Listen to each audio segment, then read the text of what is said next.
Olá, no Mercado Pecuário DBO desta quarta-feira, 12 de fevereiro, vamos ver que o mercado futuro abriu a semana com forte queda para todos os contratos futuros do boi gordo. O abate de fêmeas em janeiro foi um dos maiores dos últimos anos. E faltam boiadas prontas no estado com o maior rebanho do Brasil. Agora, no Mercado Pecuário DBO.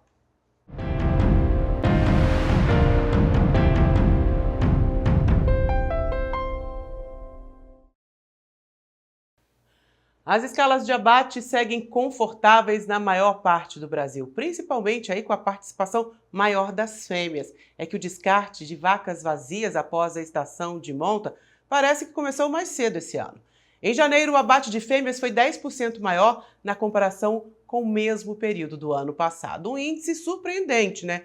Já que esperávamos uma retenção maior dos animais para a tão esperada virada do ciclo pecuário. E de acordo com alguns especialistas, outro motivo seria a seca severa, que teria também afetado a fertilidade dessas fêmeas, reduzindo a taxa de prenhez. Depois de semanas de calmaria, o mercado futuro abriu essa semana em queda brusca, sangrando. Maio, por exemplo, registrou a menor cotação desde outubro do ano passado. E não foi só maio, não. Olhando o site da B3, é possível ver que as quedas foram registradas em todos os contratos futuros do boi gordo. Vamos falar sobre esse e outros assuntos hoje com Fernando Henrique Iglesias, do Safras e Mercado.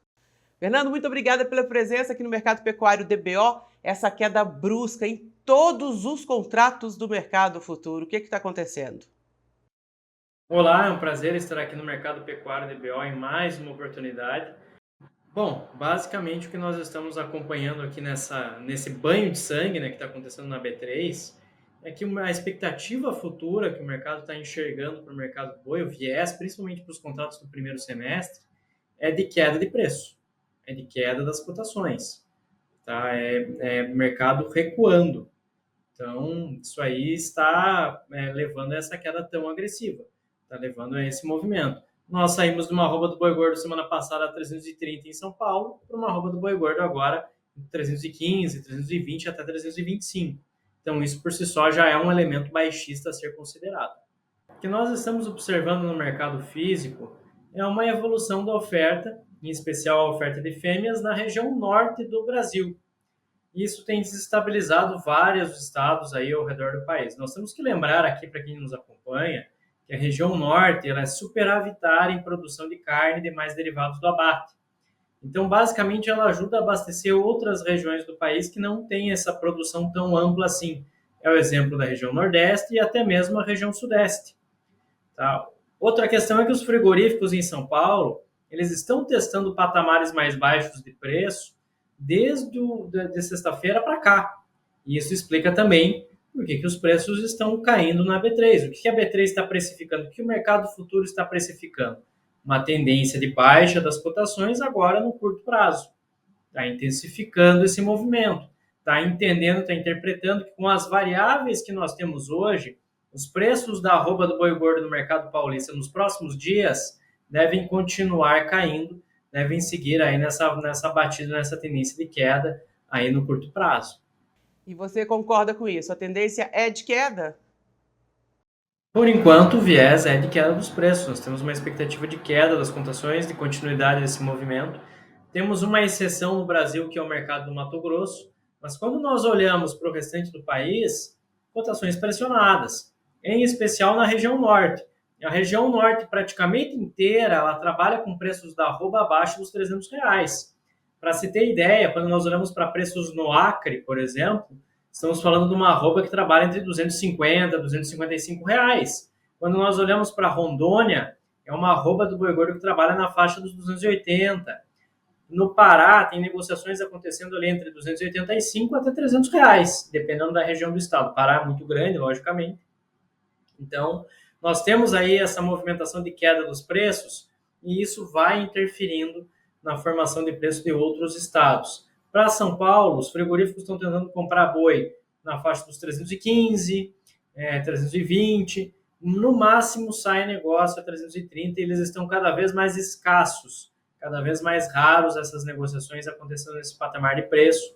Então o mercado realmente esfriou. O mercado começou ali uma primeira quinzena de janeiro muito animadora, preços em elevação, chegou a bater R$ 340 em São Paulo, e agora o mercado esfria, arrefece com avanços da oferta e uma demanda doméstica complicada para a carne bovina nesse início de 2025. Quando você olha esse levantamento aí mostrando que o abate de fêmeas em janeiro foi 10% maior em relação a 2024, que já era um ano de grande abate de fêmeas por causa da baixa do ciclo, surpreende esse percentual? É inesperado um abate tão grande assim no começo do ano? Sim, já é um pouco surpreendente um crescimento desse porte. Tá? Essa tem sido uma característica aqui do Brasil nos últimos anos, de 2022, de 2021 para cá, né? Ó, só para ter ideia, 2021 foram abatidas, de acordo com o CIF, em torno de 487 mil fêmeas, 2022, 524, 23, 645, ano passado, 875 mil fêmeas e esse ano, 963. Então, nós vemos uma evolução desse abate. Mas agora, por que 2025 surpreende? Porque 2025 era um ano que nós já imaginávamos uma mudança de comportamento desse pecuarista. Até porque os preços da reposição das categorias mais jovens, eles já deram um sinal de melhora, já deram um sinal de recuperação. E mesmo assim, esse abate continua muito expressivo. Outra questão que muitas vezes freia novos investimentos em rebanho, em plantel, é incerteza política, incerteza econômica, tudo isso muitas vezes vai pesar nas decisões dos pecuaristas e até mesmo em outros produtores, né? Outros produtores rurais também vão pesar, vão colocar na balança os prós e os contras de realizar novos investimentos, pensando aí, por exemplo, numa renda fixa muito atrativa com as recentes altas de juros. Então, o pecuarista também pode colocar o pé no freio em novos investimentos, justamente por conta dessa característica, dessa incerteza que nós temos. E quando você acompanha ali grupos de pecuaristas, você acompanha essas atividades cotidianas deles, você sente um certo descontentamento, uma certa preocupação com o que vai vir pela frente e em onde alocar os recursos aí mais adiante. Esse abate de fêmeas, ele tende a crescer daqui em diante, né? Justamente porque a gente tem aí as vacas vazias entrando para o abate. É uma questão sazonal, mas que também ganha esse incremento aí da decisão do pecuarista de descartar ainda muitas fêmeas. Exatamente, exatamente. Já tem uma sazonalidade, um componente sazonal presente nessa decisão do pecuarista e tem essas outras questões também, né, que acabam acelerando esse processo. Mas o fato é que janeiro já foi um mês forte de abate de fêmeas e fevereiro está seguindo pelo mesmo caminho, está indo na mesma direção. Quando a gente olha para o Brasil como um todo, você disse que só o Mato Grosso segue com altas, né? O que tem acontecido lá no Mato Grosso que é diferente dos outros estados? Primeiro, nós temos uma quantidade aí de chuvas alarmante no Mato Grosso. Está chovendo muito no Mato Grosso nas últimas semanas, então isso dificulta o transporte dos animais e, por consequência, aí vai prejudicar nas escalas de abate. Tá? Outro aspecto que está acontecendo dentro do mercado é que, basicamente, quando nós olhamos, aí nós ouvimos alguns relatos ali de problemas com cigarrinha, lagarta nas pastagens, então isso também dificultou a engorda dos animais. E no final das contas, as indústrias no mercado mato-grossense não conseguem fazer escala, não conseguem avançar a escala de abate. Então, isso oferece ali uma certa preocupação aí dentro do mercado. Por conta disso, os preços vão se mantendo firmes, vão se mantendo aí com potencial para novas altas, inclusive no curto prazo, justamente para essa oferta mais restrita, diferente do que nós acompanhamos em outras regiões. Mas a gente está falando do estado que tem o maior rebanho do Brasil. Essa questão, a falta de animais ali, a dificuldade em montar escalas, pode refletir principalmente nos estados à sua volta ou não? A tendência agora é de aumentar os abates, é rumo ao fim da safra e a gente vai ver essa arroba caindo de preço. Bom, no momento, o que tem as questões ali de cada estado, elas têm pesado mais quando nós olhamos para a formação de preço. Agora, quando nós olhamos para o Mato Grosso em específico, a tendência no segundo trimestre ainda de um auge de safra do boi gordo, um aumento gradual dessa oferta de animais para o abate, uma pressão acontecendo aí dentro do estado, isso é natural. Isso é outro componente sazonal que está muito presente nessa dinâmica do mercado do boi gordo. Isso é muito comum. Eu estou no Safras e Mercado desde 2009, é o meu 16º ano em mercado agropecuário. Em apenas 2 oportunidades, a arroba do boi gordo não caiu durante o mês de maio. Então, esse é um componente sazonal muito forte quando nós olhamos aí para o mercado do boi. Aproveitando, então, vou fazer aqui a pergunta que a gente recebeu do Rodrigo Borges. O primeiro trimestre de 2025 desenha-se um cenário de baixa para a arroba do boi? Olha, ao que tudo indica, agora em fevereiro, esse viés de baixa realmente vai ser dominante, vai ser predominante dentro desse mercado do boi gordo nas principais praças país afora.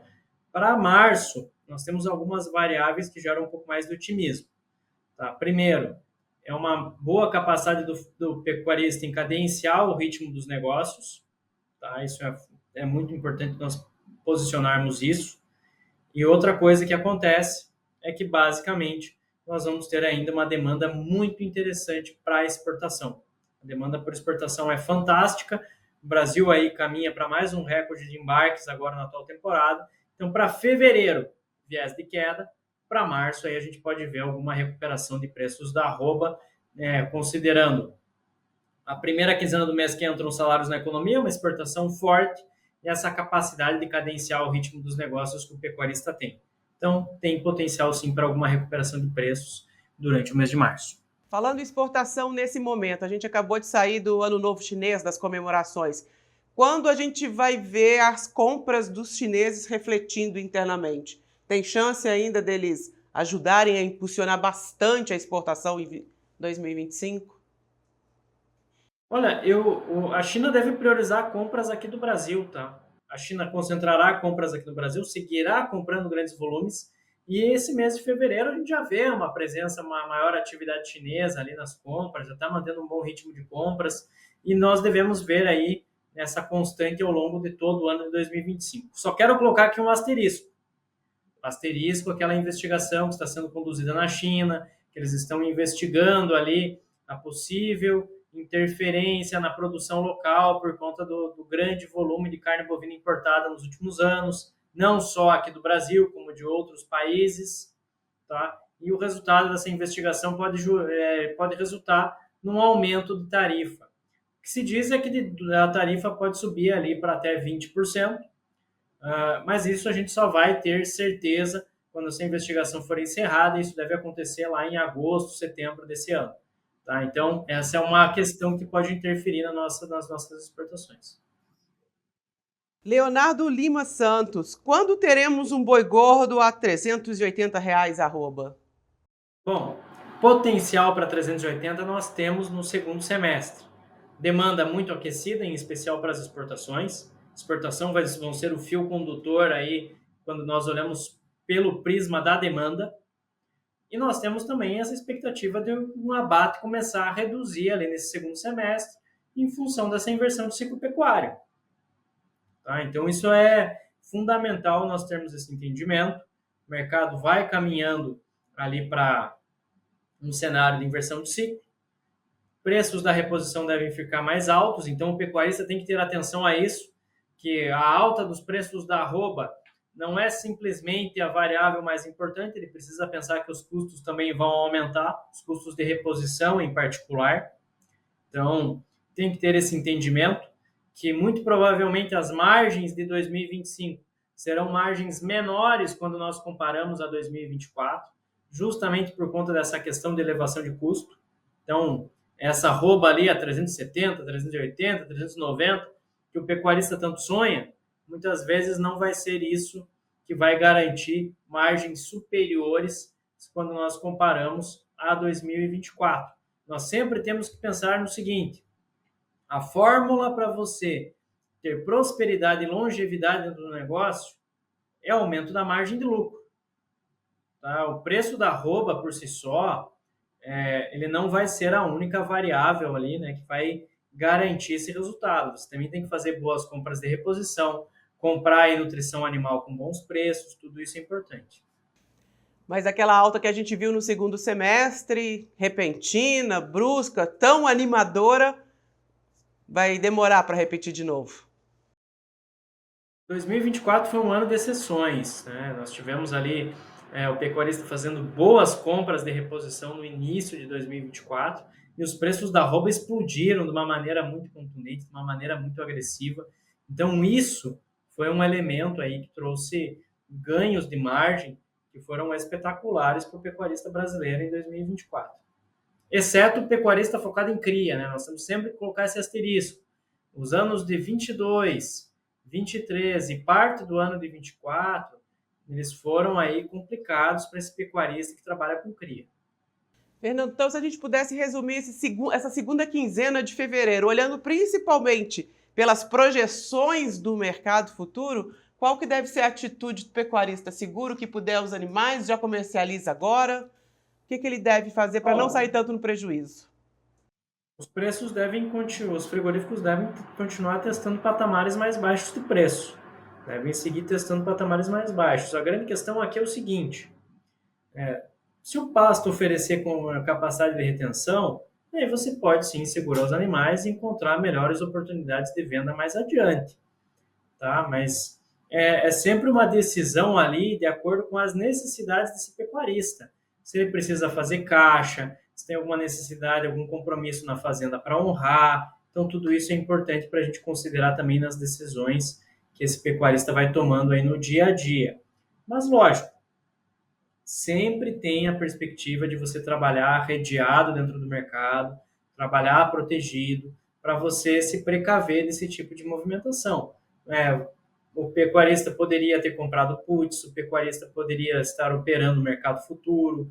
Temos NDFs que várias instituições financeiras Brasil afora oferecem hoje, que oferecem uma boa capacidade protetiva.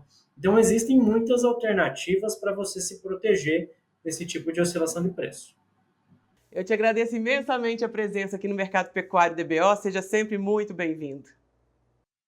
Bom, é sempre um prazer participar aqui no Mercado Pecuário DBO, né? E qualquer coisa, nós aqui da Safras e Mercado estamos à total disposição de vocês. Um grande abraço a todos que nos acompanham aqui e até uma próxima oportunidade. Obrigada. E se você quer saber mais sobre o mercado do boi, entre no portal DBO, faça o seu cadastro e receba em seu celular todos os dias, com muita comodidade, as principais notícias da pecuária. E se você tem dúvidas, mande pelo nosso Instagram, @portal_DBO, que eu vou em busca do especialista para te responder. Eu te agradeço a companhia e até a próxima. Tchau!